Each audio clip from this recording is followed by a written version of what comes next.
After all Pulivendula MLA, ఆయనకు వచ్చింది 11 సీట్లే. మరి మీరు భయపడుతున్నది ఎందుకు? ఆయన పర్యటనకు అడ్డు తగులుతున్నది ఎందుకు? ఫ్రీగా వదిలేయచ్చుగా. ఆఫ్టర్ ఆల్ 11 సీట్లే వచ్చాయి, ఆఫ్టర్ ఆల్ ఆయన పులివెందల ఎమ్మెల్యే అని మీరు అనుకునేటప్పుడు ఎందుకు ఆయన పర్యటనను అడ్డుకుంటున్నారు? ఎందుకు ఆయన పర్యటనకు అడ్డు తగిలే ప్రయత్నం చేస్తున్నారు?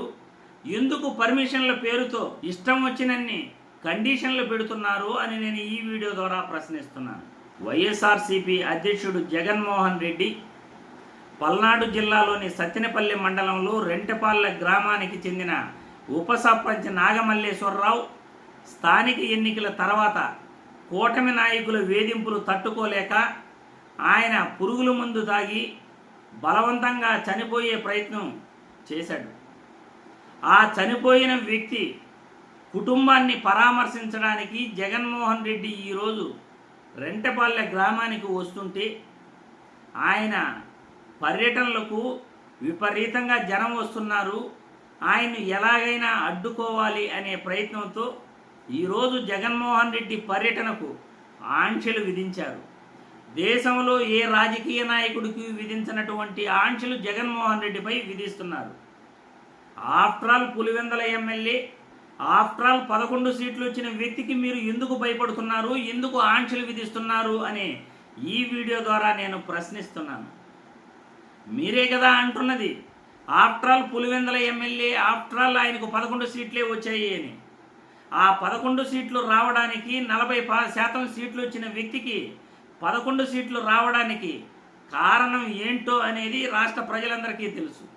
కానీ మీ నోటి గుండా మీరు చెప్పాలి. 40% ఓట్లు వచ్చిన ఒక రాజకీయ పార్టీకి సగానికంటే తక్కువ రావాలి. కానీ రాష్ట్రంలో 175 సీట్లుంటే అందులో 11 సీట్లే 40% ఓట్లు వచ్చిన రాజకీయ పార్టీకి వచ్చాయి అంటే దాని వెనకాల అసలు రహస్యం ఏంటి, ఆ కుట్ర ఏం దాగుంది అని ఈ వీడియో ద్వారా కూటమి నాయకులను నేను ప్రశ్నిస్తున్నాను. జగన్మోహన్ రెడ్డిని ఆఫ్టర్ ఆల్ ఎమ్మెల్యే 11 సీట్లే వచ్చాయి అని అవహేళన చేస్తున్న ప్రతి నాయకుడిని కూడా నేను ఈ వీడియో ద్వారా ప్రశ్నిస్తున్నాను. 11 సీట్లే వచ్చిన వ్యక్తి గురించి మీరు ఇంతగా ఎందుకు భయపడుతున్నారు? దానికి కారణం జగన్మోహన్ రెడ్డి పర్యటనలకు అశేష జనవాహిని నేల ఈనిందా అనేటట్లు జనాలు తరలి వస్తుండటంతో ఆయన ఎక్కడికి వెళ్ళినా ఆయన పర్యటనలకు వస్తున్న జనాలను చూసి తట్టుకోలేక మీరు ఈరోజు జగన్మోహన్ రెడ్డి పర్యటనను ఎలాగైనా అడ్డుకట్ట వేయాలి, ఆయన్ని ఎలాగైనా అడ్డుకోవాలి అనే ప్రయత్నంలో ఆంక్షలు విధిస్తున్నారు. లెక్కలేనన్ని ఆంక్షలు విధిస్తూ ఆయన్ను అడ్డుకోవాలని చూస్తున్నారు. ఇదే విధంగా చంద్రబాబు నాయుడు కానీ, పవన్ కళ్యాణ్ కానీ, నారా లోకేష్ కానీ బయట వెళ్తుంటే ఇదే విధమైన ఆంక్షలు పోలీసులు ఎప్పుడైనా విధించారా? ఇదే విధమైన ఆంక్షలు మీరు ఎప్పుడైనా ఈ ఏడాది కాలంలో విధించారా అని నేను ఈ వీడియో ద్వారా ప్రశ్నిస్తున్నాను.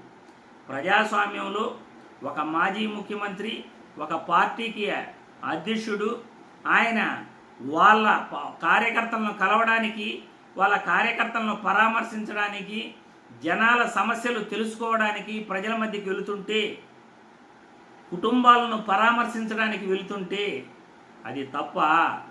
దానికి అడ్డుకట్ట వేస్తారా? ఒక నాయకుడు వస్తున్నాడు అంటే అక్కడికి జనాలు వస్తారని మీకు తెలీదా? ఇంతమంది వస్తారు అని అడిగితే ఎంతమంది వస్తారు అని ఎవరు చెప్పగలరు? ఒక నాయకుడు వస్తుంటే ఆయన పైన అభిమానం ఉన్న రాష్ట్ర ప్రజలందరూ కూడా రావచ్చు.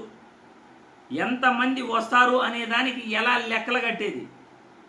అది మీ సమస్య, రాష్ట్ర ప్రభుత్వం సమస్య. ఒక నాయకుడిని జనాల మధ్యకు వస్తుంటే ఆపే హక్కు మీకు లేదు. ఒక నాయకుడు ప్రజా సమస్యలపైన జనాల మధ్యకు వస్తుంటే ఆపే రైట్ మీకు లేదు. ఈరోజు జగన్మోహన్ రెడ్డి పర్యటనను అడ్డుకోవాలని చూస్తున్న కూటమి ప్రభుత్వానికి నేను ఈ వీడియో ద్వారా తెలియజేసేది ఏమిటంటే, ప్రజాస్వామ్యాన్ని కూనీ చేయకండి. ఒక రాజకీయ పార్టీ అధ్యక్షుడు స్వేచ్ఛగా ఎక్కడికైనా వెళ్ళాలన్నా, ప్రజలను పరామర్శించాలన్నా, వాళ్ళ కార్యకర్తల కుటుంబాలను పరామర్శించాలన్నా రెడ్ కార్పెట్ వేసి వెల్కమ్ చేయండి, అతనికి ప్రొటెక్షన్ కల్పించండి. ఆ నేతకు ఉన్న హక్కుల్ని మీరు కాలు రాయకుండా చూడండి. ఆ నేతకు ఉన్న హక్కుల్ని మీరు రక్షించండి అని నేను ఈ వీడియో ద్వారా కూటమి ప్రభుత్వాన్ని కోరుతున్నాను. ఆ జగన్మోహన్ రెడ్డి పర్యటనను అడ్డుకోవాలనే ప్రయత్నం చేయటం ఇది చాలా చాలా తప్పు, చాలా దుర్మార్గమైన చర్యగా నేను ఈ వీడియో ద్వారా తెలియజేస్తున్నాను.